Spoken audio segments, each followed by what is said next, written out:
మీ జీఐఈటీ ఇప్పుడు జీజేయుగా మారింది. 2000కు పైగా ప్లేస్మెంట్స్, ఐపీఎం, కేపీఎంజీ వంటి సంస్థలతో ఇంటిగ్రేటెడ్ కోర్సులు. యూపీఎస్సీ కోచింగ్, అడ్మిషన్లు ఓపెన్.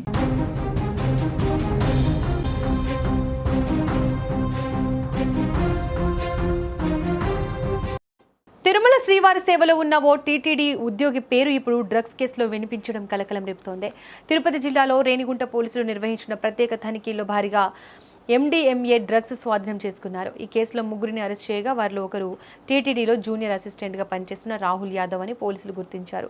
ఈ వ్యవహారం తిరుపతి జిల్లాలోనే కాకుండా రాష్ట్ర వ్యాప్తంగా చర్చనీయాంశంగా మారింది. అసలు ఈ ముగ్గురు ఎలా పట్టుబట్టారు, ఎక్కడి నుంచి డ్రగ్స్ తెచ్చారు, పోలీసులు ఏం గుర్తించారు? జూలై 9న సాయంత్రం రేణిగుంట రైల్వే స్టేషన్ సమీపంలోని కార్ పార్కింగ్ ప్రాంతంలో పోలీసులు ప్రత్యేక తనిఖీలు చేపట్టారు. లాడ్జ్ల తనిఖీలతో పాటు అనుమానాస్పద వ్యక్తులపై నిఘా పెట్టారు. ఈ సమయంలో ముగ్గురు వ్యక్తుల కదలికలు అనుమానాస్పదంగా కనిపించడంతో వారిని అదుపులోకి తీసుకుని తనిఖీ చేశారు. వారి వద్ద నుంచి మొత్తం 62 గ్రాముల ఎండీఎంఏ డ్రగ్స్ స్వాధీనం చేసుకున్నారు. దీని విలువ సుమారు 3 లక్షల రూపాయలు ఉంటుందని పోలీసులు తెలిపారు.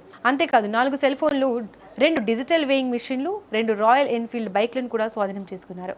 ఈ కేసులో అరెస్ట్ అయిన వారిని తెల్ల గుణశేఖర్, అశ్విన్ కుమార్, పడమల రాహుల్ యాదవ్ గా పోలీసులు గుర్తించారు. వీరిలో రాహుల్ యాదవ్ టీటీడీకి చెందిన గోవిందరాజస్వామి వారి అర్చక భవన్లో జూనియర్ అసిస్టెంట్ గా పనిచేస్తున్నట్లు వెల్లడైంది. దీంతో ఈ కేసు మరింత ప్రాధాన్యం సంతరించుకుంది. అయితే టీటీడీ ఉద్యోగిగా ఉండడం ఒక్కటే ఈ కేసులో నేరాన్ని నిర్ధారించదు. ఈ కేసులో ఆయన పాత్ర ఎంతవరకు ఉందనే విషయం దర్యాప్తు, కోర్టు విచారణ తర్వాత తేలాల్సి ఉంది. అందుకే పోలీసులు అన్ని కోణాల్లో ఆధారాలు సేకరిస్తున్నారు. ప్రాథమిక విచారణలో నిందితులు బెంగళూరులోని ఓ వ్యక్తి వద్ద నుంచి తక్కువ ధరకు ఎండీఎంఏ డ్రగ్స్ కొనుగోలు చేసి వాటిని తిరుపతి, రేణిగుంట ప్రాంతాల్లో చిన్న పోట్లాలుగా విభజించి అధిక ధరలకు విక్రయిస్తున్నట్లు వెల్లడించినట్లు పోలీసులు తెలిపారు. ప్రస్తుతం డ్రగ్స్ సరఫరా చేసిన వ్యక్తులు ఎవరు, ఈ నెట్వర్క్ లో ఇంకా ఎవరెవరు ఉన్నారు, గతంలో కూడా ఇదే తరహాలో డ్రగ్స్ విక్రయించారా అనే కోణంలో పోలీసులు లోతుగా దర్యాప్తు చేస్తున్నారు. నిందితులపై ఎన్డీపీఎస్ చట్టం కింద కేసు నమోదు చేసి అరెస్ట్ చేసి రిమాండ్ కు తరలించారు. డ్రగ్స్ మహమ్మారి యువతను లక్ష్యంగా చేసుకుని విస్తరిస్తోందని పోలీసులు హెచ్చరిస్తున్నారు. ఈ నేపథ్యంలో జిల్లాలో డ్రగ్స్ అక్రమ రవాణా, విక్రయాలపై ప్రత్యేక నిఘా కొనసాగుతుందని స్పష్టం చేశారు. ఎవరైనా మత్తు పదార్థాల విక్రయం లేదా వినియోగంపై సమాచారం తెలిసినా వెంటనే పోలీసులకు తెలియజేయాలని, సమాచారం ఇచ్చిన వారి వివరాలు పూర్తిగా గోప్యంగా ఉంచుతామని అధికారులు తెలిపారు. ఈ కేసులో మరిన్ని అరెస్టులు జరిగే అవకాశం ఉందా, డ్రగ్స్ సరఫరా నెట్వర్క్ ఎంత పెద్దది అనే విషయాలు దర్యాప్తు పూర్తయ్యాకే స్పష్టత రానుంది. ఈ మెత్ అంటారు దీన్ని. MDMA drug, synthetic psychotropic drug. ఇది దీన్ని కామన్ నేమ్స్ ఏంటంటే ఎక్స్టీ, మాలీ, ఈఎక్స్టీసీ, మాండీ అనే పేర్లతో పిలుస్తారు దీన్ని.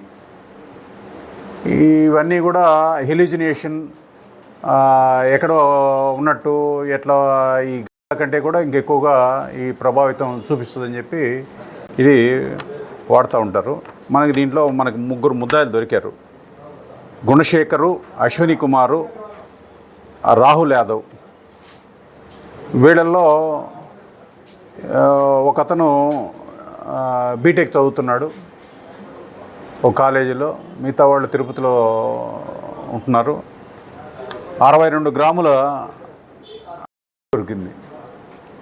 యొక్క పాటుగా వాళ్ళ దగ్గర 4 సెల్ ఫోన్లు, 2 డిజిటల్ వేయింగ్ మిషన్స్ సీజ్ చేయటం. దీన్ని ఈ యువతకి ముఖ్యంగా అమ్మకం ద్వారా వీళ్ళు బెంగళూరులో ఒక వ్యక్తి దగ్గర నుంచి తెస్తారు. ఇక్కడ చిన్న ప్యాకెట్స్ చేసి అమ్మడం జరుగుతుంది. అట్లనే వీళ్ళతో పాటు ఇంకా 2 మోటార్ సైకిల్స్ కూడా, 2 రాయల్ ఎన్ఫీల్డ్ మోటార్ సైకిల్స్ కూడా స్వాధీనం చేసుకోవడం జరిగింది.